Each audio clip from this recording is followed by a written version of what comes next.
दोस्तों जय हिंद। दोस्तों कैसे हैं आप लोग। लूसेंट की दोस्तों ये लूसेंट की बुक है। लूसेंट की वास्तुनिष्ठ सामान्य ज्ञान की जो बुक है दोस्तों, आप देखे होंगे, ये देख सकते हैं आप, वाली बुक है ना, ये बुक।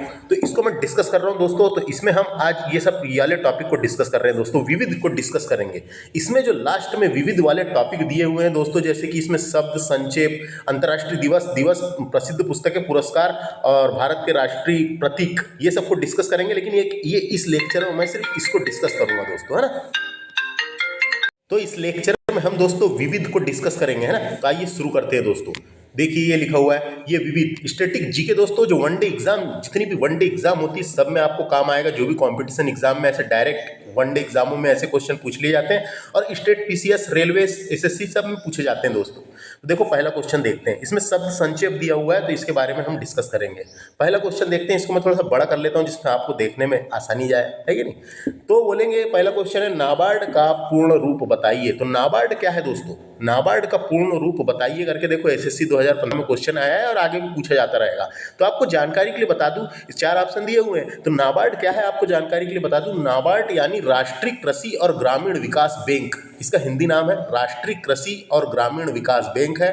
भारत का एक प्रमुख विकास बैंक है दोस्तों। कई बार ऐसा भी क्वेश्चन आ जाता है, नाबार्ड क्या है, तो भारत का एक प्रमुख विकास बैंक है। इसकी स्थापना 12 जुलाई, इसकी स्थापना कब की गई थी ये भी पता होना अपने को। इसकी जुलाई 12 यानी इसकी स्थापना 12 जुलाई 1982 को हुई थी। इसका मकसद कृषि और ग्रामीण विकास को संधारणीय और सामान्यता के आधार पर बढ़ावा देना है। सामान्यता के आधार पर बढ़ावा देना है। नाबार्ड यानी कि ग्रामीण इलाकों में वित्तीय और गैर वित्तीय सहयोग, नवाचार, तकनीक और संस्थागत विकास के जरिए देश के विकास में अहम भूमिका निभाता है ये बैंक, अहम भूमिका निभाता है ये बैंक।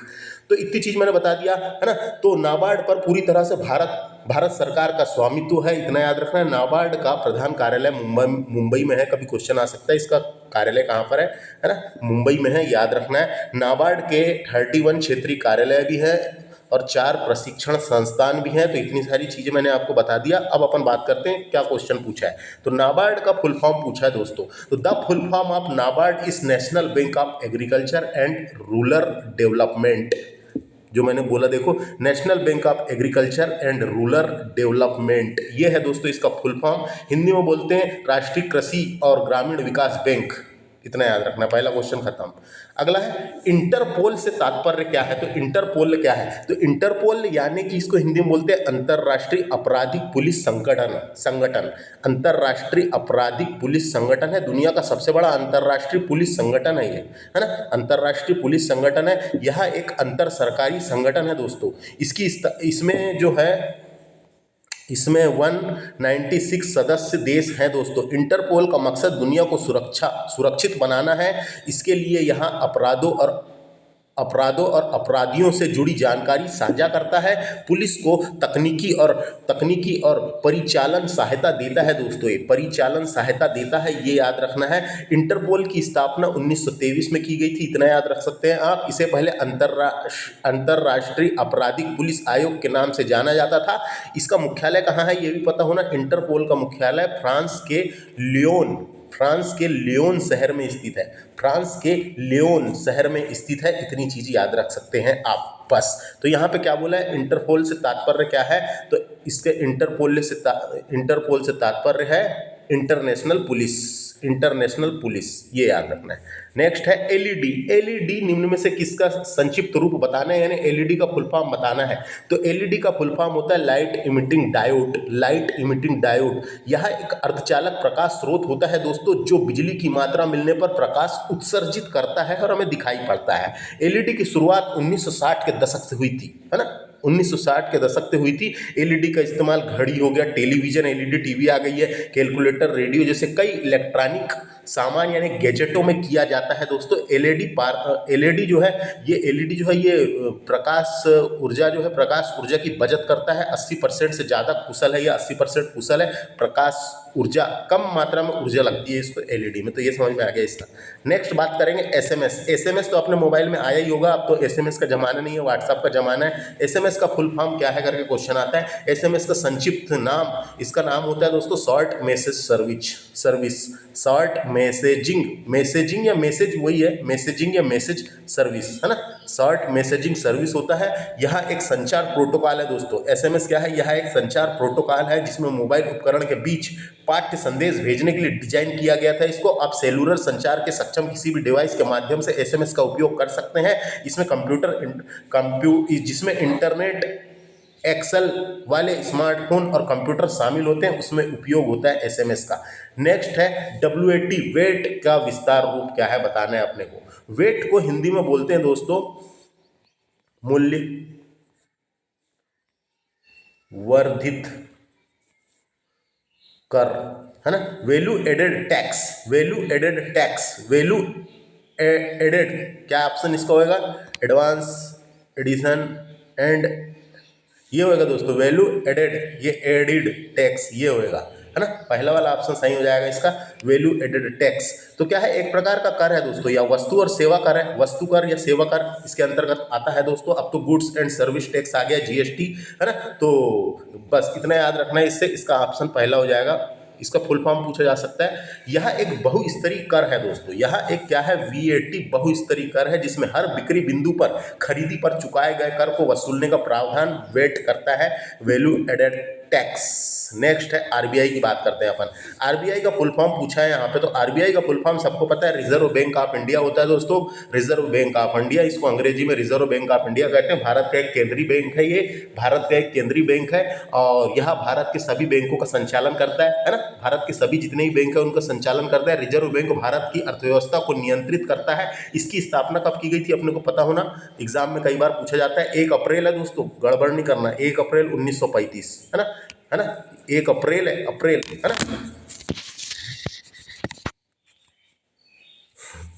1 अप्रैल 1935 है दोस्तों। RBI की स्थापना कब हुई थी? 1 अप्रैल 1935 को रिजर्व बैंक की स्थापना reserve bank of India act 1934 के तहत की गई थी, अनुसार की गई थी, ये याद रखना है ना। रिजर्व बैंक का मुख्यालय कहाँ पर है? रिजर्व बैंक का मुख्यालय याद रखना है मुंबई में है। इसका फुल फॉर्म मैंने बता दिया। GNP क्या है करके क्वेश्चन है, GNP तो दोस्तों इसका मतलब होता है सकल राष्ट्रीय उत्पाद, ग्रॉस नेशनल प्रोडक्ट, ये है दोस्तों, है ना, ग्रॉस नेशनल प्रोडक्ट, ये है GNP। तो क्या है ये? GNP का फुल फॉर्म होता है राष्ट्रीय सकल उत्पाद। यह किसी देश की निवासियों और व्यवसायों द्वारा उत्पादित सभी वस्तुओं और सेवाओं के मूल्य का आर्थिक माप है दोस्तों, है ना, आर्थिक माप है। तो हम बोल सकते हैं निवासियों, यानी किसी देश के निवास जो करते हैं देश में, निवासियों और व्यवसायों, जितने भी व्यवसाय वहाँ पे हो रहे, व्यवसायों द्वारा उत्पादित सभी वस्तुओं और सेवाओं के मूल्य का एक आर्थिक माप है ना, एक आर्थिक माप है। GNP की गणना आमतौर पर 1 वर्ष के लिए की जाती है। यह किसी देश के आर्थिक उत्पादन और समग्र माप को नापने में मदद करता है दोस्तों, याद रखना है। ग्रॉस नेशनल प्रोडक्ट कभी GNP का पूछा जाते रहता है, इसलिए याद रखना है ना। SSC में आया हुआ क्वेश्चन है। नेक्स्ट बात करेंगे निम्न में से कौन सा ATP, कौन सा पूर्ण विस्तार रूप बताइए, बोलता है। ATP का मतलब क्या है? तो ATP का मतलब होता है दोस्तों, ATP का मतलब होता है एडेनोसिन ट्राइफॉस्फेट, ये है दोस्तों पहला वाला। एडेनोसिन ट्राइफॉस्फेट होता है इसका फुल फॉर्म। क्या है ये ATP? के बारे में आपने बायो में पढ़ा होगा दोस्तों। क्या पढ़े थे अपने बायो में? यह एक अणु, ATP जो होता है एक अणु है जो कोशिकाओं के ऊर्जा का भंडार और परिवहन करता है। कोशिकाओं, एक अणु होता है जो कोशिकाओं में ऊर्जा का भंडार और परिवहन करता है। यह शरीर में सबसे ज़्यादा मात्रा में पाया जाने वाला ऊर्जा वाहक अणु है दोस्तों ATP, है ना। ATP को ऊर्जा की मुद्रा भी कहा जाता है, कई बार ऐसा क्वेश्चन भी आ जाता है कि नहीं। यह कोशिकाओं में कई जैविक प्रक्रियाओं में ऊर्जा का स्रोत होता है। ATP के बिना कोशिकाएं मांसपेशियों के संकुचन और तांत्रिका आवेग और प्रोटीन संश्लेषण जैसे काम नहीं कर पाता, इसलिए ATP जरूरी है अपने शरीर में। ATP कोशिका श्वसन, है ना, कोशिकाओं की श्वसन, कोशिका जो श्वसन लेते हैं, श्वसन और फोटोफॉस्फोराइलेशन यानी फास्फोराइलेशन जैसी प्रक्रियाओं में बनता है दोस्तों। ATP में फास्फोर बांड होते हैं जो ऊर्जा बांड के रूप में होते हैं। इतना याद रखना है काम की चीजें में, बस, है ना। तो मैं शॉर्टकट में बोल के बता दिया, यह कोशिकाओं के लिए जरूरी एक उच्च ऊर्जा वाला अणु है, उच्च ऊर्जा वाला अणु है। सभी कोशिकाओं में पाया जाता है, ये तो वैसे भी बस समझ में आ गया। नेक्स्ट बात, क्वेश्चन नंबर 9 है दोस्तों, WLL का अर्थ क्या है करके पूछा है। तो WLL का अर्थ होता है wireless local loop, wireless local loop, wireless in local loop, ये होएगा, है ना। ये थर्ड नंबर का, यह एक औद्योगिक और जिसका इस्तेमाल टेलीकॉम इंफ्रास्ट्रक्चर में किया जाता है दोस्तों। इसका मकसद घरों और कार्यालयों में वायरलेस तरीके से टेलीफोन सेवा देना होता है, वायरलेस तरीके से टेलीफोन सेवा देना है। पहले WLL वाले बॉक्स आते थे घर में टेलीफोन, है ना, देखे होंगे आपने। बात करेंगे नीति आयोग की। नीति आयोग का फुल फॉर्म परीक्षा में पूछा जाता है। नीति आयोग का पूर्ण रूप क्या है बोला है, तो नीति आयोग का फुल फॉर्म होता है national institute for transforming India, national institute for transforming India, ये होएगा सी वाला, है ना। National institute for transforming India होता है। हिंदी में इसको बोलते हैं भारत सरकार का एक प्रमुख नीति थिंक टैंक है दोस्तों। ये भारत सरकार का एक प्रमुख नीति थिंक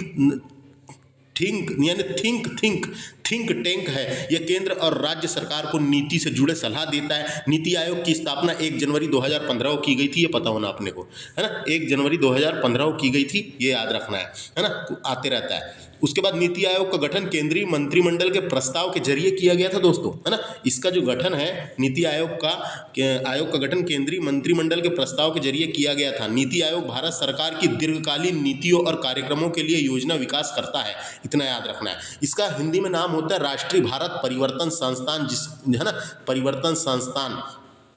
तो मैंने बता दिया बोल बोल के काम की चीजें। और कुछ बता दूं क्या, केंद्र और राज्य सरकारों को राष्ट्रीय व अंतर्राष्ट्रीय महत्व मुद्दे पर यह रणनीति व तकनीकी की सलाह देता है दोस्तों, याद रखना है। नीति आयोग का अध्यक्ष प्रधानमंत्री होता है। इसकी स्थापना 1 जनवरी 2015 को की गई थी। इसका प्रथम उपाध्यक्ष पूछा जाता है। इसके प्रथम अध्यक्ष और वर्तमान अध्यक्ष प्रधानमंत्री है, और प्रधानमंत्री होते हैं नरेंद्र मोदी। इसका प्रथम उपाध्यक्ष पूछा जाता है, तो इनके प्रथम उपाध्यक्ष थे, उनका नाम था अरविंद पनगड़िया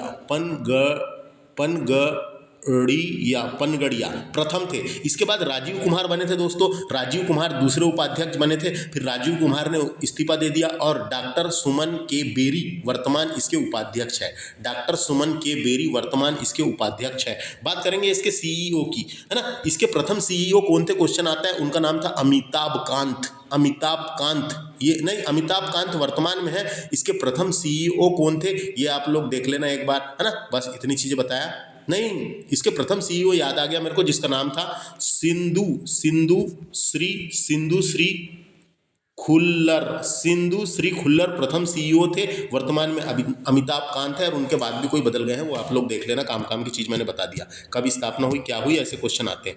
बात करेंगे IRA क्या है, तो आयरिश रिपब्लिकन आर्मी, इसका नाम है पूरा टोटल, क्या नाम है, आयरिश रिपब्लिकन आर्मी। ये पहला वाला आंसर सही होगा। यह क्या है, तो ये अर्धसैनिक संगठन है जो 1 सदी से अधिक समय से आयरलैंड के राजनीतिक और सैन्य इतिहास में शामिल रहा है दोस्तों, राजनीतिक और सैन्य इतिहास में शामिल रहा है।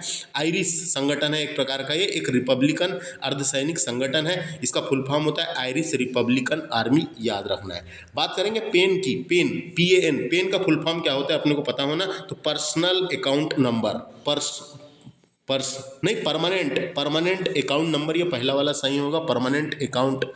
परमानेंट है, पर्सनल नहीं है, परमानेंट अकाउंट नंबर होता है दोस्तों। और इससे क्या क्या क्वेश्चन आ सकते हैं, तो ये क्या है, तो अगर पूछा कोई बोले पेन कार्ड क्या है, तो वित्तीय लेन देन पर नजर रखने और कर अनुपालन सुनिश्चित करने के लिए भारत के आयकर विभाग द्वारा जारी किया गया अद्वितीय 10 अंकी अल्फा न्यूमेरिक कोड है। कोई भी क्वेश्चन आता है पेन कार्ड में कितने कोड रहते हैं, यानी कितने अल्फा न्यूमेरिक कोड होते हैं, 10 होते हैं, याद रखना है ना। इसका उपयोग क्यों किया जाता है, कोई पूछा कभी अपने को, कहीं भी पूछ लिया रास्ते वस्ते में, तो पेन कार्ड का उपयोग क्यों किया जाता है, तो पेन आपकी वित्तीय पहचान का एक मुख्य हिस्सा है। कभी बैंक में अपने को पूछे पेन कार्ड क्या है, तो बता देने का है वहाँ पे अपने को कि पेन आपकी वित्तीय पहचान का एक मुख्य हिस्सा है और विभिन्न वित्तीय गतिविधियों के लिए आवश्यक है, जैसे कर दाखिल करना, बैंक खाता खोलना और पैसे जमा करना, ये सब के लिए जरूरी है। काम खत्म। 5 लाख रुपए से अधिक वार्षिक कारोबार या बिक्री करने वाले पेशावर या व्यवसायों के मालिकों को पेन कार्ड बहुत जरूरी होता है, लेकिन आजकल सबका बना रहे हैं, अपन बना लो जाके। बात करेंगे STD का फुल फॉर्म क्या होता है, तो STD का फुल फॉर्म होता है subscriber trunk dialling, subscriber trunk है, सॉरी, सब्सक्राइबर ट्रंक डायलिंग, ये होएगा डी वाला, सब्सक्राइबर ट्रंक डायलिंग होता है ना, याद रखना है। तो ये सब्सक्राइबर ट्रंक डायलिंग जो एक दूर संचार तकनीक है जो उपयोगकर्ता को स्विच बोर्ड ऑपरेटर की मदद के बिना लंबी दूरी की कॉल करने की अनुमति देता है। लंबी दूरी, STD, सब्सक्राइबर ट्रंक डायलिंग, लंबी दूरी, है ना, बस इतना याद रखना है। प्रत्येक शहर, कस्बे, गांव को एक STD कोड दिया जाता है। वो STD कोड दिया जाता है कि इस कोड से हमको फोन आया पता चलता है, जिसका उपयोग लैंडलाइन नंबर डायल करने के लिए किया जाता है। उदाहरण के लिए भारत के नई दिल्ली में STD कोड 11 है ना, STD कोड 11 है। यहाँ का अपना क्या है, STD, जैसे दिल्ली का कोड 11 है, अलग अलग जगह का अलग अलग रहता है, तो इतने का याद रखना है अपने को, काम की चीज़ बस। STD का फुल फॉर्म पूछेगा तो यही है, क्या है, सब्सक्राइबर ट्रंक डायलिंग।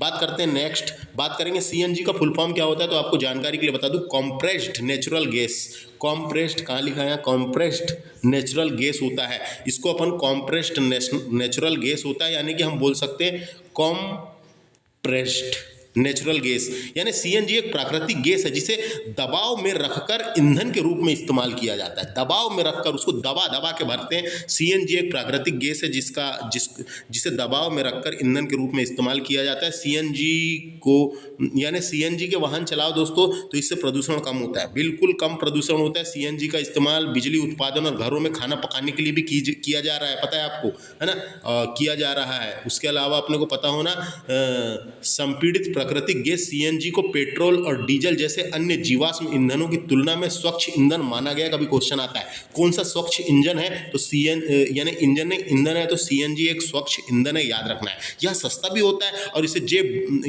जेब पर भी, यानी अपने को, अपने जेब को भी राहत मिलती है। बोले सस्ता है लेकिन हर कोई डाल नहीं सकता ना, यही तो बात है। बता दें कि जलने पर यह CNG सीधे पेट्रोल या तेल की तुलना में कम प्रदूषण उत्सर्जित करता है, इतना याद रखने का, बस आगे चलने का। BIFR का फुल फॉर्म क्या है, तो इसका फुल फॉर्म होता है board for industrial and finance reconstruction. यहाँ लिखा है board of industrial and finance reconstruction, ये वाला है, board of industrial and finance reconstruction, ये होता है इसका फुल फॉर्म BIFR। तो क्या होता है ये, तो BIFR एक से तात्पर्य है औद्योगिक और वित्तीय पुनर्निर्माण बोर्ड। इसको हिंदी में बोलते हैं औद्योगिक और वित्तीय पुनर्निर्माण बोर्ड। BIRF भारत के एक विकास वित्तीय संस्था है जिसकी स्थापना कब की गई थी, तो 1987 में की गई थी। इसका उद्देश्य क्या है, BIFR का उद्देश्य क्या है, पता है क्या आपको, मैं बताता हूँ। इसका उद्देश्य, BIFR का उद्देश्य बीमार औद्योगिक कंपनियों के लिए वित्तीय और परिचालन पुनर्गठन प्रदान करना इसका उद्देश्य है, याद रखना है। WTO की बात करते हैं। WTO का फुल फॉर्म होता है वर्ल्ड ट्रेड ऑर्गेनाइजेशन। यह एक अंतर्राष्ट्रीय संगठन है जो देशों के बीच व्यापार के नियमों से जुड़ा काम करता है ना। इसका मुख्य काम दुनिया के व्यापार को सुचारू रूप से चलाना है ना। यह सदस्य देशों के बीच व्यापार के लिए नियम तय करता है, नियम कानून बनाता है दोस्तों। विश्व व्यापार संगठन, और इतने याद रखें काम की चीज़। अब यहाँ से क्या क्या क्वेश्चन आ सकते हैं अपने को, इसका फुल फॉर्म मैंने बता दिया, वर्ल्ड ट्रेड ऑर्गेनाइजेशन होता है। इसका मुख्यालय स्विट्जरलैंड के जिनेवा शहर में है।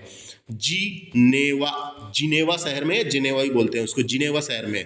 इसकी स्थापना कब हुई थी, अपने को पता होना। इसकी स्थापना हुई थी 1 जनवरी 1995 को हुई थी इसकी स्थापना WTO की। इसमें सदस्य देशों की संख्या 164 है, ये भी याद रख सकते हैं, है ना। WTO का मुख्य काम, जैसे वही बताया, व्यापार वार्ता, है ना, और कई सारी चीज़ बोल के बता दिया। नेक्स्ट बात करते हैं अपन NSDL का फुल फॉर्म क्या होता है। तो NSDL का फुल फॉर्म होता है नेशनल सिक्योरिटीज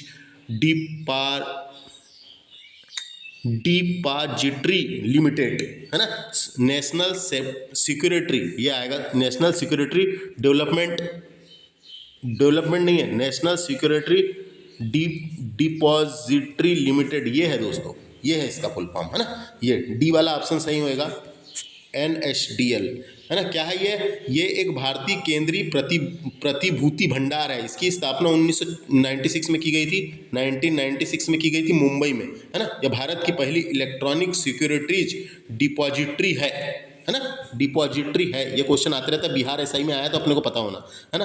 NSDL का फुल फॉर्म पूछेगा, national security depository limited. OPEC की बात करते हैं, ओपेक ओपेक का फुल फॉर्म होता है organisation for the petroleum exporting countries, है ना। ऑर्गेनाइजेशन फॉर नहीं होता, ऑफ होता है, ऑर्गेनाइजेशन ऑफ द लिखा है कहीं, organisation of petroleum exporting countries, ये होएगा बी वाला, है ना, बी वाला होएगा। तो ओपेक का full form organisation of the petroleum exporting country होता है ना, इतना याद रखना है। 1960 में स्थापित हुई थी दोस्तों ये ओपेक, 1960 में स्थापित हुआ था ये ओपेक। 1960 में स्थापित एक अंतर्राष्ट्रीय संगठन है जिसमें सदस्य तेल निर्यात देश होते हैं, जो तेल निर्यात वाले देश हैं ना, जो तेल निर्यात करते हैं बेचते हैं, वो देश होते हैं दोस्तों। ओपेक का मुख्यालय कहाँ था करके क्वेश्चन आता है। ओपेक का मुख्यालय पहले कहाँ था, तो ओपेक का मुख्यालय जिनेवा में था, है ना। जिनेवा में 1965 में स्थापित किया गया था, लेकिन इसका मुख्यालय वर्तमान में बदल के ऑस्ट्रिया की राजधानी वियना, ऑस्ट्रिया की राजधानी VIENNA वियना, ऑस्ट्रिया की राजधानी वियना में है, याद रखना है ओपेक का मुख्यालय, इतना याद रख सकते हैं, काम की चीजें बस। ओपेक सदस्य देश जो हैं उसके तेल की कीमतें, उत्पादन संबंधित मामलों का, नीतियों का भी सब चीज करते हैं, काम खत्म। बात करेंगे इसरो की, बात करते हैं इसरो इंपॉर्टेंट है। इसरो का फुल फॉर्म पूछा, भारतीय अंतरिक्ष अनुसंधान संगठन होता है, संस्थान नहीं संगठन होता है, जिसको इंग्लिश में क्या बोलेंगे अपन, इंग्लिश में बोलेंगे इसको Indian space research organisation, Indian space research organisation, ये है Indian space research organisation, B वाला होएगा, है ना। इसका फुल फॉर्म है दोस्तों, याद रखना है। तो इसका फुल फॉर्म होता है भारतीय अंतरिक्ष अनुसंधान संगठन होता है। इसका मुख्यालय बेंगलुरु में है, कभी पूछा जाता है, बेंगलुरु, इसका मुख्यालय बेंगलुरु में है। इसकी स्थापना 1962 में की गई थी। किसने की थी, डॉक्टर विक्रम ए साराभाई ने की थी, विक्रम ए साराभाई ने की थी। और आपको जानकारी के लिए बता दूं, भारत में अंतरिक्ष विज्ञान के जनक डॉक्टर विक्रम साराभाई को कहा जाता है। पूछा कभी अंतरिक्ष विज्ञान के जनक किसको कहा जाता है, तो विक्रम साराभाई को कहा जाता है, इतना याद रखना है ना। भारत का पहला उपग्रह आर्यभट्ट इन्होंने ही बनाया था दोस्तों, यहीं से छोड़ा गया था। स्थापना बता दिया 1962 में की गई थी, पूछा जाता है।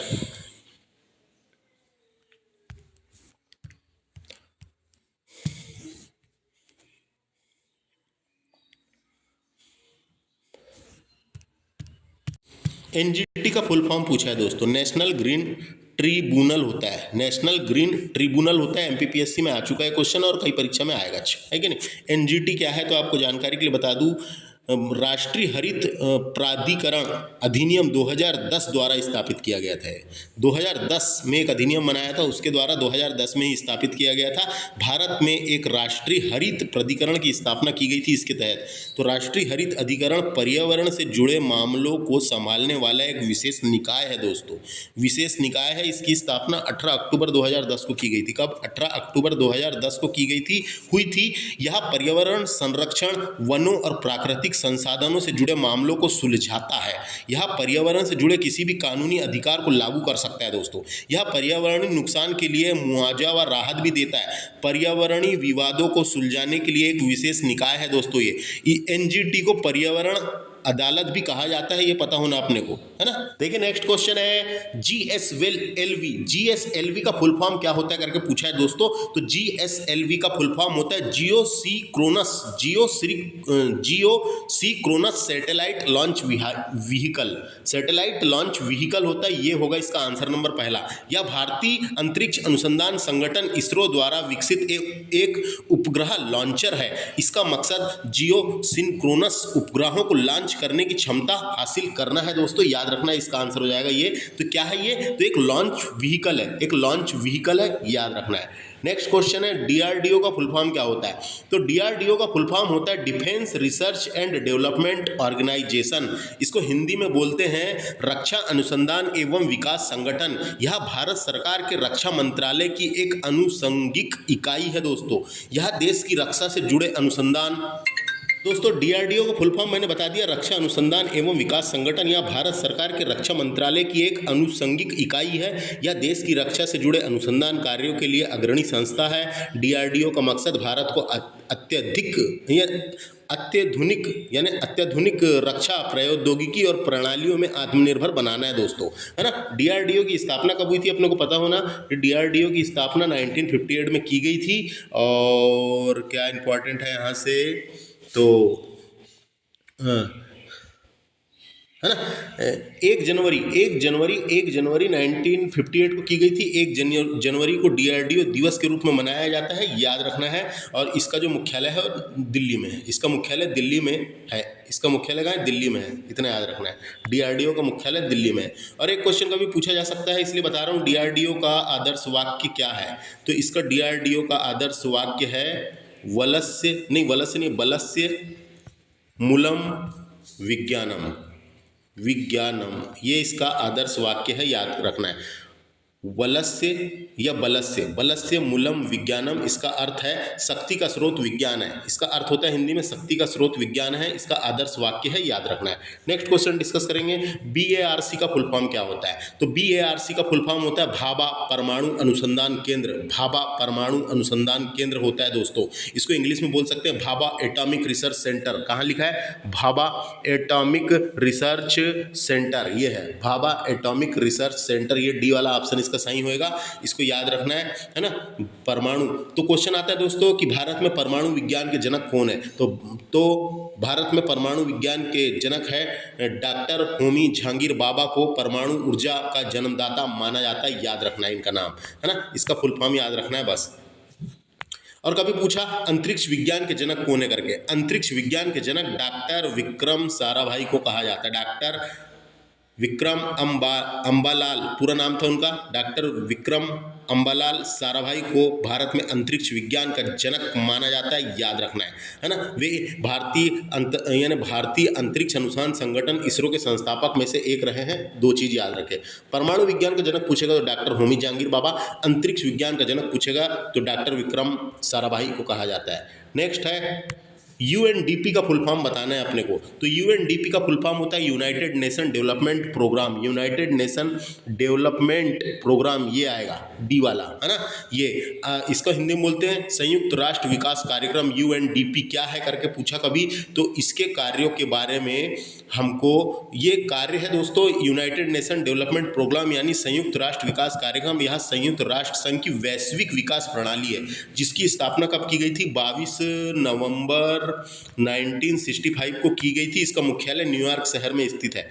यूएनडीपी का मुख्यालय न्यूयॉर्क शहर में स्थित है। न्यूयॉर्क शहर में स्थित है। यह गरीबी उन्मूलन, असमानता कम करना और सतत मानव विकास में योगदान करने के लिए काम करता है दोस्तों, है ना। यूएनडीपी क्या क्या काम करता है, इसका क्या क्या काम है इसका, तो ये गरीबी उन्मूलन यानी गरीबी को खत्म करना, असमानता कम करना, जो असमानता कम करना, सतत मानव विकास में योगदान करने के लिए काम करता है यूएनडीपी, इतना याद रखना है। IRDA का फुल फॉर्म पूछा गया है तो अपने को पता होना। IRDA का फुल फॉर्म हिंदी में होता है भारतीय बीमा विनियामक और विकास प्राधिकरण। हिंदी में बताया मैंने, इंग्लिश में क्या होएगा, तो इंग्लिश में इसका फुल फॉर्म होता है, ये है insurance regulatory and development authority, है ना।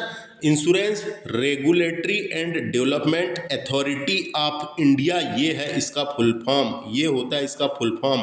यह क्या है, तो ये भारत सरकार का एक प्राधिकरण है जिसका मकसद बीमा क्षेत्र को विनियमित करना, पर्यवेक्षण करना, उसका पर्यवेक्षण करना, और इसके उद्देश्य क्या क्या है, तो पॉलिसी धारकों के हितों की रक्षा करना, ये IRDA का काम है। बीमा उद्योग का विकास करना, ये सब इससे रिलेटेड काम है दोस्तों। IRDA की स्थापना बीमा विनियामक और विकास प्राधिकरण अधिनियम 1999 के तहत की गई थी दोस्तों, है ना। तो अपने को यही याद रखना है बस, IRDA का फुल फॉर्म क्या होता है, तो IRDA का फुल फॉर्म होता है insurance regulatory and development authority होता है। और क्या होता है मैंने बता दिया, भारत सरकार का एक प्राधिकरण है जिसका मकसद बीमा क्षेत्र को विनियमित करना और पर्यवेक्षण करना है, बस। तो दोस्तों ये लेक्चर में हमने 25 क्वेश्चन डिस्कस किए, यानी बोल सकते हैं हमने मैंने एक पेज डिस्कस किया हूँ विविध वाला, है ना। क्योंकि वीडियो लंबा हो गया तो अपन नेक्स्ट लेक्चर में पार्ट 2 बनाता हूँ मैं, और पार्ट 2 में सारे को डिस्कस करके कंप्लीट कर देता हूँ। मिलते हैं नेक्स्ट पार्ट में। Thanks for watching. ऐसे ही लेक्चर के लिए मेरे चैनल को फॉलो, सब्सक्राइब जो भी कर सकते हैं करें, और कमेंट करें। धन्यवाद।